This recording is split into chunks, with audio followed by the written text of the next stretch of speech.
What's up? There he is. There's Chris. What's up, buddy? I vowed never to have you on the show ever again, and here you are. So Just hours later. Well, all I can tell you for sure is my hand's still stinging, so I know your ass is still ringing, baby.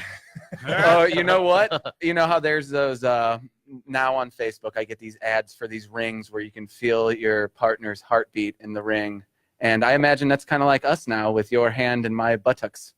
You know, as much to my chagrin, that is true. How you doing, buddy? I'm living the dream. Hey, you guys are talking about documentaries. Let me throw two at you. Let's do it. All right. Both of these are available on Amazon Prime. Number one would be American Veteran. Okay. Done by Julie Cohen. She's a documentarian. And it's about a soldier named Nick Mendez, who's a younger soldier who was paralyzed from the neck down in an IED blast in Afghanistan, and what his life is like. And the foundation that I helped with for years, the Foundation for Exceptional Warriors, took him fishing using a sip and puff fishing pole. Right? Well, like Stephen Hawking has that wheelchair where you like blow in the straw and it like wheels him around and stuff. Oh, well, heck that's yeah. sip and puff technology. We had one of those for him that he could use a fishing pole, because they said, you're never going to be able to do anything you like to do again. Oh, that's amazing. So, awesome. Yeah, so that was like super cool. And she just shot a documentary about that. And then her last work, which only Julie Cohen can go from, that's the documentarian, only Julie Cohen can go from me and the foundation I was in and my dumb self. Her next piece is called RBG, which it gives her, Ruth Bader Ginsburg gave her unfettered access to her life. Cool. And so she shot a documentary about Supreme Court Justice Ruth Bader Ginsburg. So both of those are epic and very well reviewed by me. I can't possibly recommend them highly enough. Hey, awesome. I'm a big RBG guy. Everybody knows that. But we only get one streaming pick of the week, buddy. So you know what? Dude, I am gonna go ahead and invoke my "I slapped your ass and I get two" card. I only use it once, and those are my two. I'm gonna say use that thing as many times as you can, brother. All right, now that I made it weird, give us a little bit about your story. Who we talking with here? I know you're retired Sergeant Chris Wolfenbarger. How'd you get involved with the movement? What's kind of your story there, brother? Well, I joined the military at 38 to give back. I've been a real estate appraiser for about a quarter of a century. And when I saw Katrina happen, I thought, man, I was watching When the Levees Broke by Spike Lee, and there was a line in America, if you didn't have the right medicines, to go stand over by the dome down there to die. Oh. And I thought, in America, there's a line to die. That is insane. I can't believe we could go from a first to third world country that easily. I wanted to be able to do more. I was an Eagle Scout when I was a kid. So at 38, I joined the military to give back, became a medic, and I ended up volunteering for a deployment with the 1141st Sapper Company out of Kansas City. Bloodhounds. Those are Bloodhounds. Who said Bloodhounds? We got Kyle Kisner's in studio with us. Oh, Kyle Kisner in the house, man. He handled our comms. If it weren't for Kyle, we all would have not made it back to the fob. Because he handled all of our communication equipment. Right. That's funny. He can't handle a microphone in the studio. That's crazy. Hey, he can handle some other things shaped like a microphone. I guarantee you that. I love military guys. Ice cream cones. Okay. Hey, not to get highbrow humor on you. Sorry about that. So I deployed with Kyle. Hi, Kyle. And we served together in Afghanistan, and when I got blown up pretty good when I was over there, and then were you kind of medically retired when I got back. Were you kind of the older guy since you joined at 38? Like, what was it, Kyle? Were you the one giving him trouble? Like, hey, I mean, we gave each other a hard time, but yeah, I don't know. I seem to remember Wolfenbarger at one time when he was a little bit heavier, being nicknamed the Kung Fu Panda. Yes, that's exactly right. Because I'm a ninja. Regardless of how heavy or fat I was. That's amazing. Was it a bunch of young pups and you were kind of the the senior member there? Well, I had a very low rank, but a very old age. So I was kind of like the go-between between leadership, who were all my age and Sure. my peers in terms of, I don't own business for 2 decades Nice. when I joined. And then I was the same rank as all the younger guys. So when leadership needed somebody to make sure that the young guys were doing all the right stuff, they pulled me aside and they said, "Hey, Wolfenbarger, we need you to lead from the front, from the rear for us." You know what I mean? Oh, sure, man. Set an example. And plus, we did a really dangerous job, and I was their medic, so everybody took care of me. It was the easiest job I've ever had where somebody could die. So to sum it up shortly. Sure. And then when I got out, that's when the real work started, was trying to deal with my PTSD and my TBI, chronic pain issues and things like that. Kyle was the one that initially recommended me for the original Project 22 trip to Colorado, where we learned about medical cannabis, medical marijuana, and the ways that it was being used to help soldiers with our symptom profiles. So I was blessed to have Kyle in service with me, and then again blessed that he thought enough of me to include me in that opportunity. And now I'm a patient advocate, or I'm not a patient advocate yet. I'm an advocate, and hopefully on Tuesday I get to become a patient advocate. I love it, man. I see there's quite a fervor for this. I mean, obviously with three different initiatives, that's kind of unprecedented in the state. But you know what? Let me speak on that for just a second. Sure.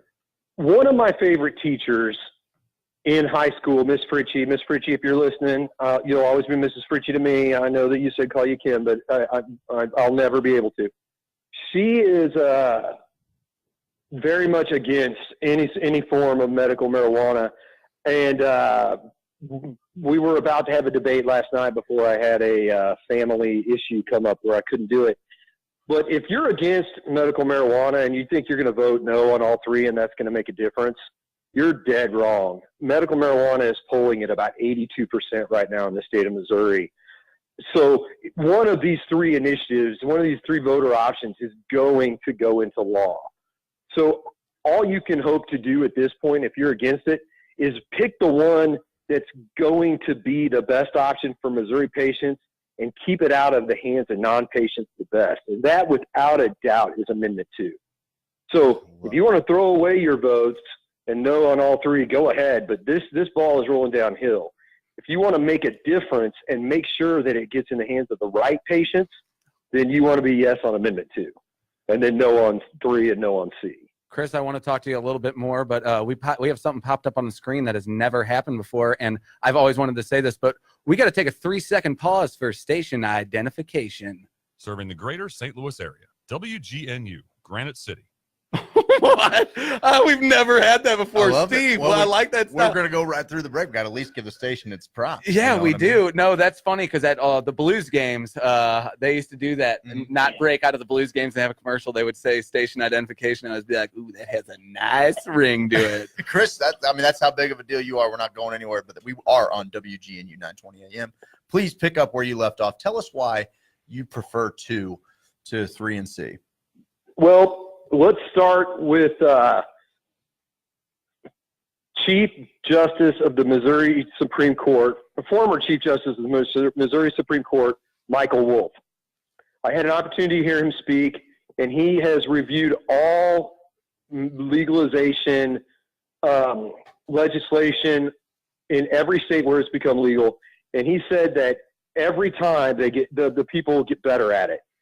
And Amendment 2 is without a doubt the best written piece of legalization legislation that he's ever seen.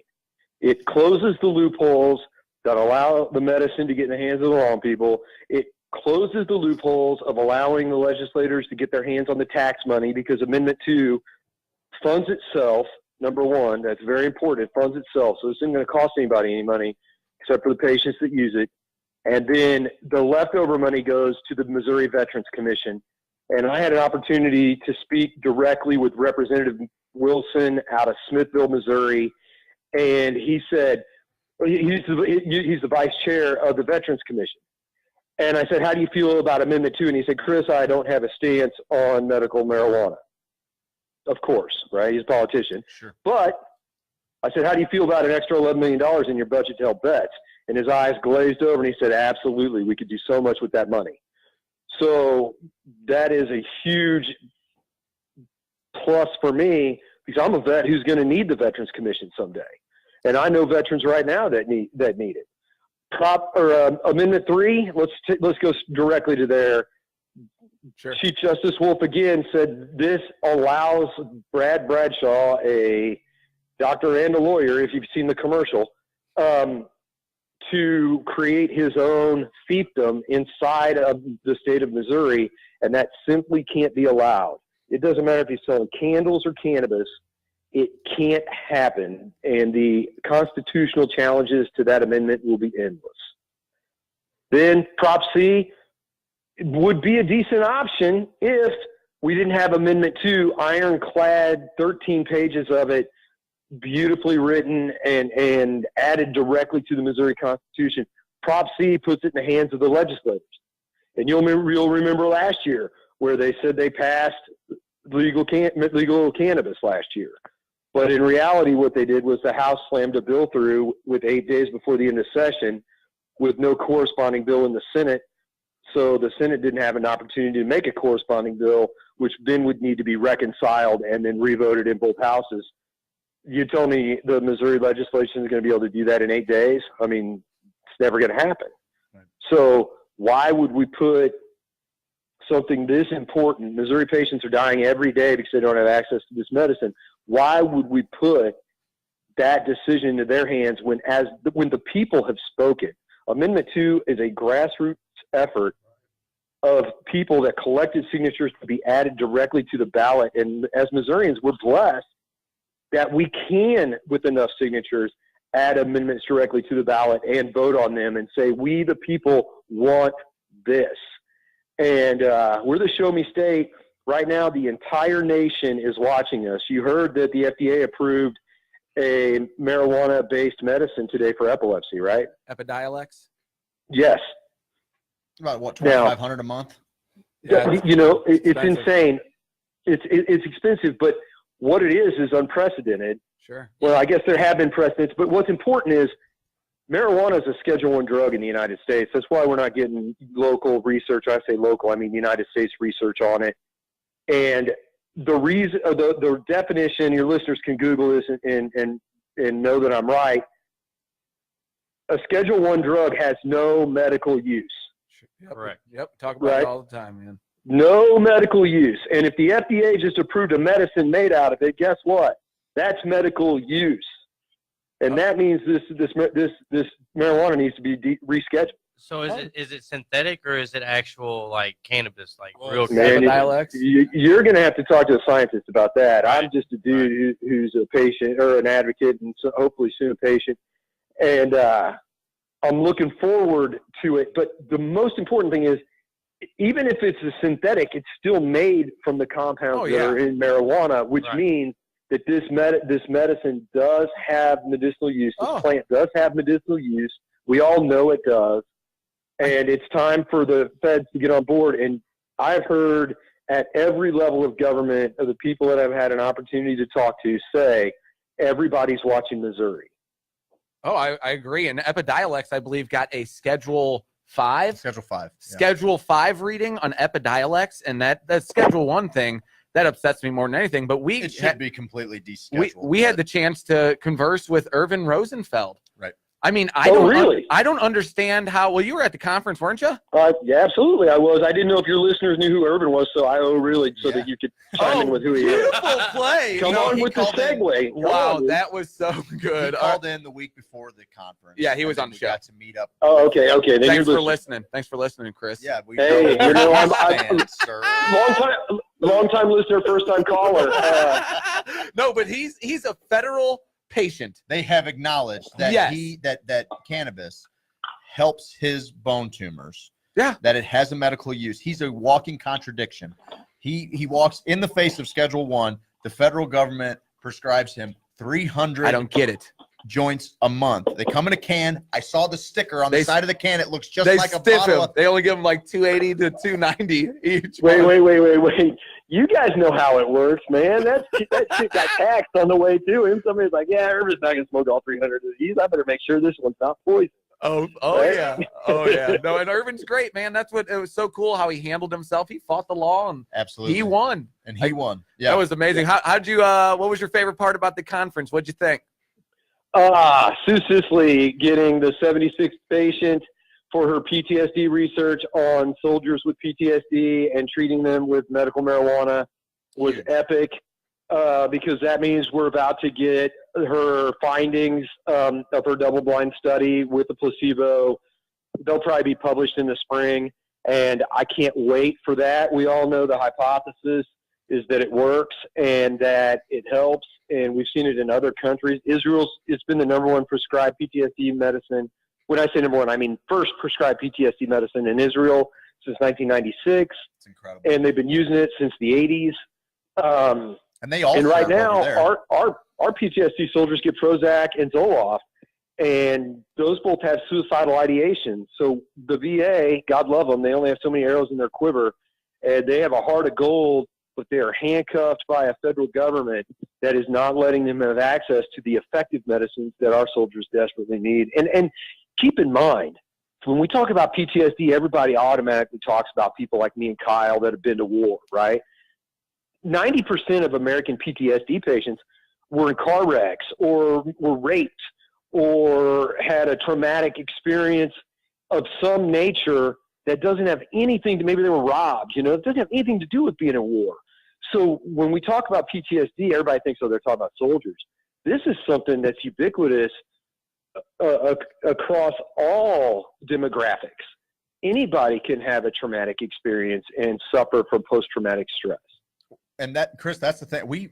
It's frustrating to think that perhaps, outside of veterans, some of the most extreme PTSD, our first responders, and Sure. even when we pass this, chances are they're not going to be That able sucks. to use it as they're still serving the community. They're the first one on scene of a horrific car accident Yep. or a murder scene or, accidental deaths or anything like that. I mean, these guys are the first ones on the scene. I've got buddies that are firefighters that, I just admire them so much for that they signed up, how they chose to serve humanity and the community and the things that they're going to have to see. In Canada, I believe the first responder, I know the military veterans, can use. yeah. So I know the active military can Yeah. use in Canada. I wish that we could see something like that with first responders. These guys might have to get to their retirement before they can actually start to treat these awful, but God forbid, they can go patrolling on Zoloft. Yeah. Baby steps, right? Baby steps. I First know. of all, let's get it declared a legal medicine in Missouri, and then let's start working on getting it into the hands of the people that really need it. Because I can't agree more. First responders, could you imagine going to war, Kyle, and having your rules of engagement be don't pull that gun no matter what? At least when we went to war, if bad guys were doing bad guy stuff, we got to fight back. Sure. Every time a police officer considers drawing their weapon, they have to consider, am I going to have a job tomorrow? Oh yeah, especially in St. Louis. I mean, we've been on the national headlines. Overseas, last you're couple judged by years. your peers. If you got a good, good group of soldiers behind your back, then you're probably going to be all right. Right. Yeah, And you're judged by the media and everything else. Roman's here too. We got Roman and Kyle here How's it going? for protection. What up, Roman? Because Craig and I are just Weaklings. I know it reminds me every time. So you're on the other side of the state, or the state. No, Chris was I'm going to sure chime nice in little on that. steak Yeah, I'm there. glad you cut him off. You're on the other side of the state there. We're over here eating beef jerky, though. So I got to say, and I don't want anybody to misconstrue this as us being cocky, because it is absolutely important that you go out on Tuesday and you do the right thing and you vote yes on 2. What does it seem like over there? We've got a scene here in St. Louis. It seems like we've got a nice little group that's super educated. They're reporting back, hey, I educated 4 people today about yes on 2. I only see yes on 2 signs. I don't see anything. Now, I live in Spring for 15 years. I haven't been down there for a while. I'm sure Bradshaw's probably got a little contingent down there. But I don't see the appetite for 3 like I do 2. What's it look like out on the west side of the state? Here's what we're seeing in Kansas City right now is educated voters are yes on 2, no on 3, no on C. Educated patients are absolutely yes on 2, no on 3, no on C. And this is Kansas City and north. The farther you get south, the more you run into Trish with Normal and New Approach, and Trish Bertrand, if you don't know her, Yep. she is a force of nature. Sure. And the Joplin Tribune, I believe is the name of the paper in Joplin, came out and Joplin Globe. officially endorsed, Joplin Globe, officially endorsed Amendment 2, a yes on 2 vote, and a no on 3 and a no on C. And if you knew anything about Joplin, Missouri, you would know that that is a small town. It's a farming community. Right, I was wondering about that. I'm from a small area. Go ahead. I was just saying, I apologize. I'm just saying that I'm from a small rural area too, and I don't want the people from down there have to drive all the way to Cape Girardeau or all the way up here to St. Louis to get their medicine. I don't know how aware they are of what amendments are on the ballot. I would just like to apologize for the Roman. fact that Joplin Globe stepped up and said we're backing a yes on 2 vote for Missouri patients in a rural community like that. Rural communities typically don't step out like that. So that just goes to show you that her efforts have not been in vain, and she's a true warrior in the cause. Now, when you get to Springfield proper, this is where everybody in St. Louis and everybody in Kansas City needs to not be cocky, because Springfield has been inundated with lies from the Bradshaw campaign about the things that they're going to get back that just are never going to happen.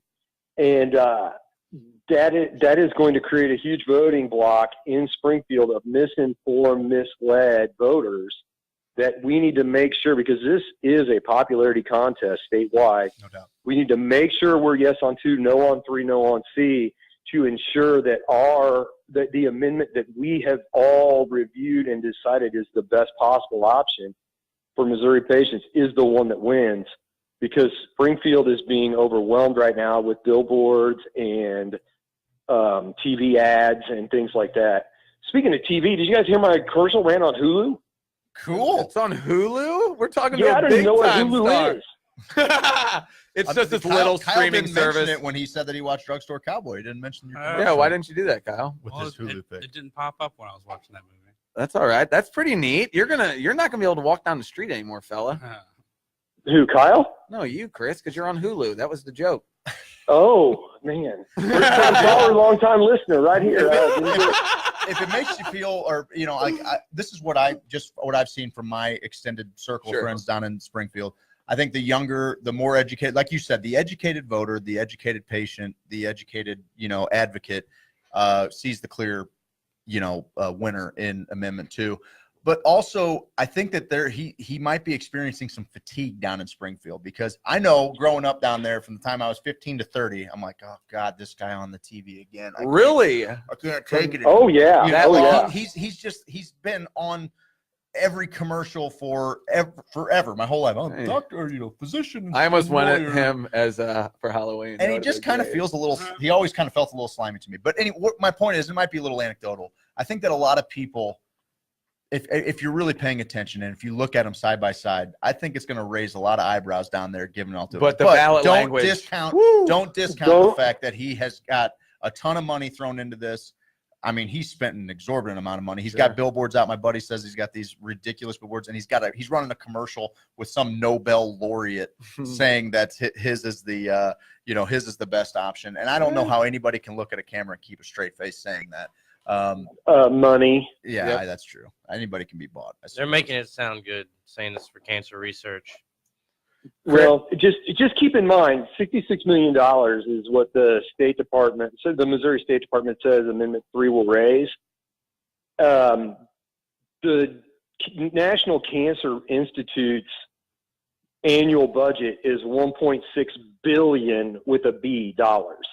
So if this dude thinks he's going to cure cancer with $66 million, while the best and brightest minds of America have been working on it for decades with $1.6 billion worth of federal money, then I cannot believe the megalomaniacal narcissism of that man, that he thinks he's going to be able to solve that problem with 1/24 of their budget and 1/50 of their staff. No, Are you kidding me? That's a fair point. Like, I don't think anybody brings that up. He promises the world and he's trying to do it with a pittance. He frames it. I mean, he gets it that cannabis can have positive effects on everything. He's just, I mean, it's wild, but like we said, it's like, oh yeah, he wrote himself right there in the middle of it, and it's like, wow, that is ballsy as it takes, man.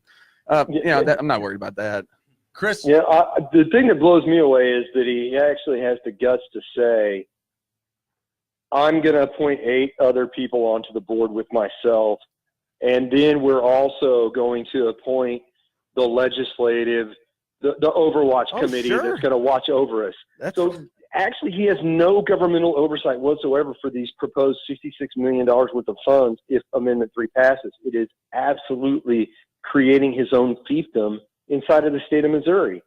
And if we let rich people do that here, then rich people will be able to buy their own piece of the government moving forward. And that's just not what the United States was founded on. It's definitely not what Missouri voters are in favor of. I've never met a Missouri voter that said, hey, I'd like to give my land to a really rich dude. Come and get it. Oh, he can just come take it. Eminent domain. Absolutely. It gives him eminent domain rights. I've been a real estate appraiser for 25 years. Believe me, eminent domain is a brutal part of the governmental process where they come in and say, hey, we know you don't want to sell, but we're going to put a highway in here, and for the good of the public, we're going to do that. Or we know that you don't want to sell, but for the good of the public, we're going to put a hospital or a high school here, so we're going to give you fair market value for your land. Mm-hmm. His eminent domain rights are 36 square miles written into that. Huge. Think about how big that is. That's huge.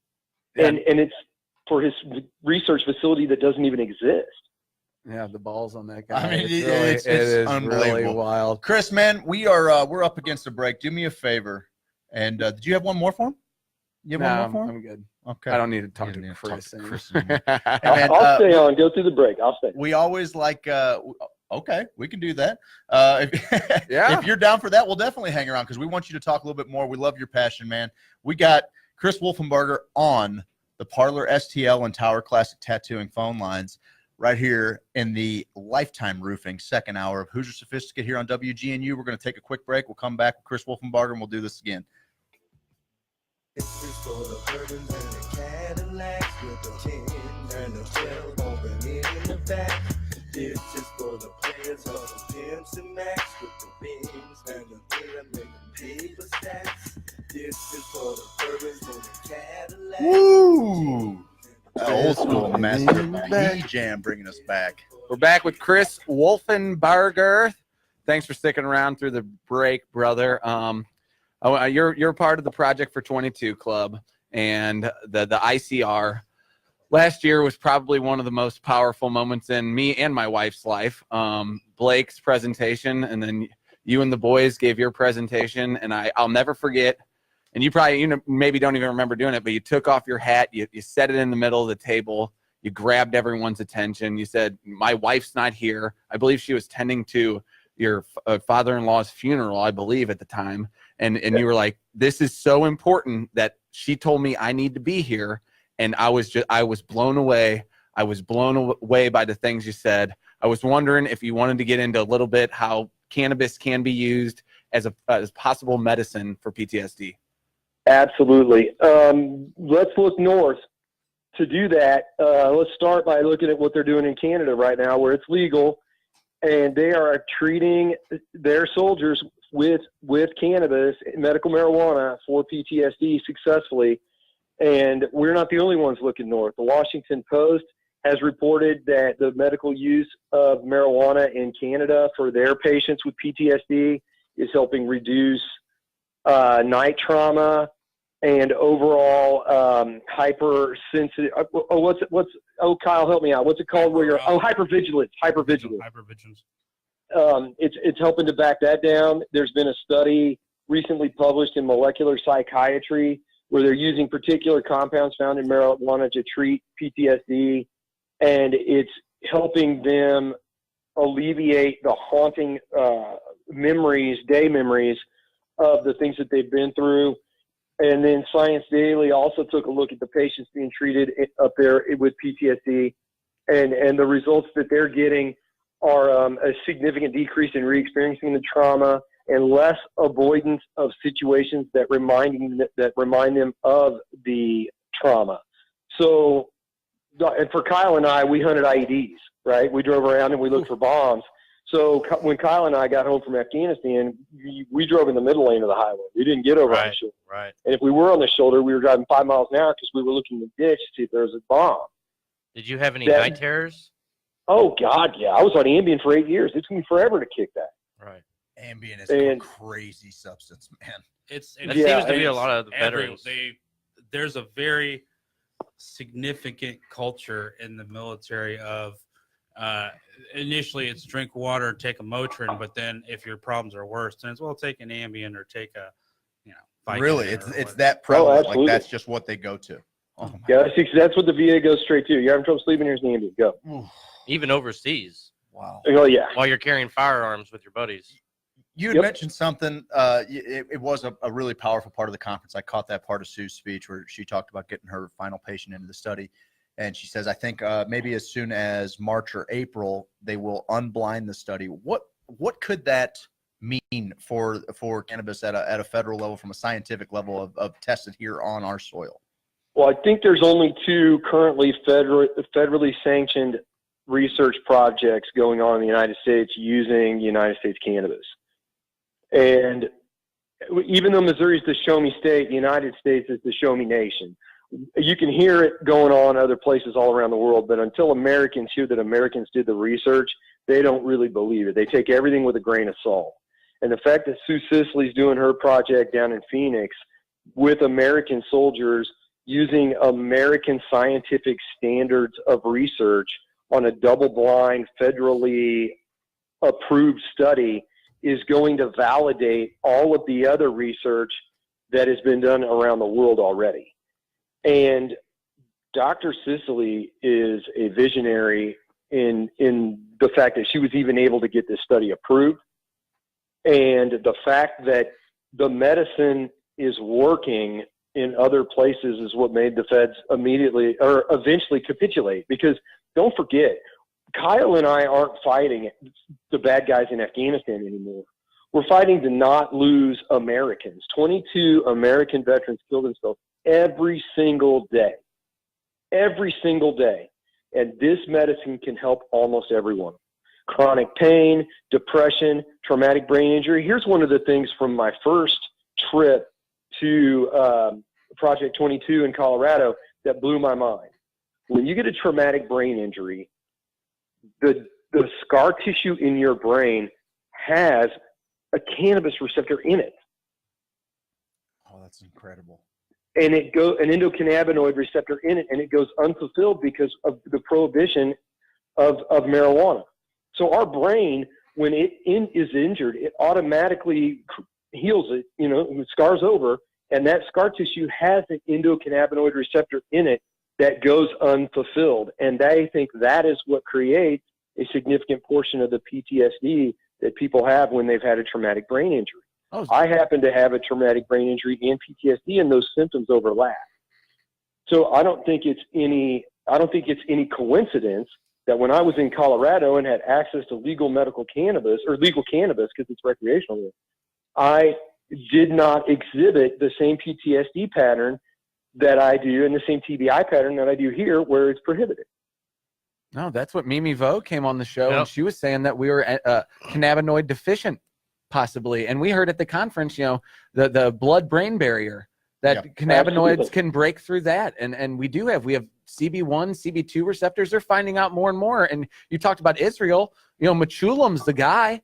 Oh, Like, for sure. he's been doing it forever. Raphael Machulam. I mean, if you want to look some stuff up about Raphael Machulam. I mean, he's one of the greatest minds in all of cannabis. Absolutely. Chris, you've bestowed us with just so much knowledge, and we appreciate you being on the show. Can you leave us one more time of why we should vote for 2 and why this is going to be such a historical moment in Missouri? Absolutely. Well, first of all, Amendment 2 is the clear choice. Yes on 2 is the clear choice to get medical cannabis, medical marijuana into the hands of patients that need it and out of the hands of the black market where it currently is. People forget that weed's everywhere right now already. So this is actually going to help the police control it better. Definitely. Everybody thinks medical marijuana is going to make it harder to control in the black market. Actually, no, it's going to kill the black market because patients that need it are going to be able to get it. And that's uber important in my eyes, that it goes to the right people. What was the second part of your question? I got talking and I forgot. Oh, just give us some words of wisdom you can leave us with here. We always try to give everyone a little platform at the end. I know you got the few. Can you tell us how to get maybe in contact with that? Touch a little bit on that. We got Roman's alien questions coming up next. So gotcha. Well, we got the Foundation for Exceptional Warriors puts veterans that have been at the tip of the spear, special operators, the valorous, POWs, and the combat wounded on outdoor recreational therapy. If you'd like to get involved with a few, if you'd like to go on a few event, or if you'd like to donate, please look us up at www.exceptionalwarriors.org. You can hit us on any social media, and we'll get there. One of the things that I want to leave your listeners on is don't just think it's going to pass. Yep. Get 2 people and go vote. Vote yes on 2 to get legal medical access to it. And then if you're listening on the Illinois side, you're on the east side of the state. If you're listening on the Illinois side, go ahead and sell your house in Illinois and buy in Missouri right now, because that's what I'm telling everybody in Kansas to do right now as a real estate appraiser.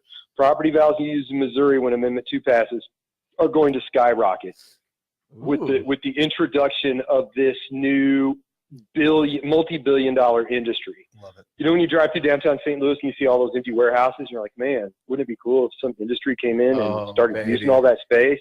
Yep. Yeah, go buy them right now if you've got the money. You heard it first here on the Look at that tip. How about that? right there. Go buy empty space in industrial areas right now if you can afford it, because in 10 years you'll be calling me going, hey, dude, I think I owe you some money. My man, Chris Wolfenbarger, thank you so much for joining us, man. Yes on 2. It was such a pleasure meeting you for the first time out at the conference myself. We had a blast out there. We joked around. I know you've been to a few events, but I'm going to be as bold as saying that might be the most successful cannabis event that's ever happened in Missouri, and it took without a doubt. It had a lot of people come together to make that happen, and you were one of them. We can't. Your questions from the audience were fantastic. Our listeners are totally into everything you've been saying. We really appreciate you coming on. Can't wait to catch up with you again, and thanks again for joining us, man. Excellent. And thank you so much for letting me be on the podcast where everybody could see me, because I really appreciate you making me look thin. That was awesome. Absolutely. Oh, yeah. That's what I do. I make all my friends look thin, David. Outstanding. All right, fellas. Thanks. See you, brother. Keep preaching the good word. Thank you for having me on. You got it. See you, brother. Chris All right, Wolfenbarger. God, he's so good.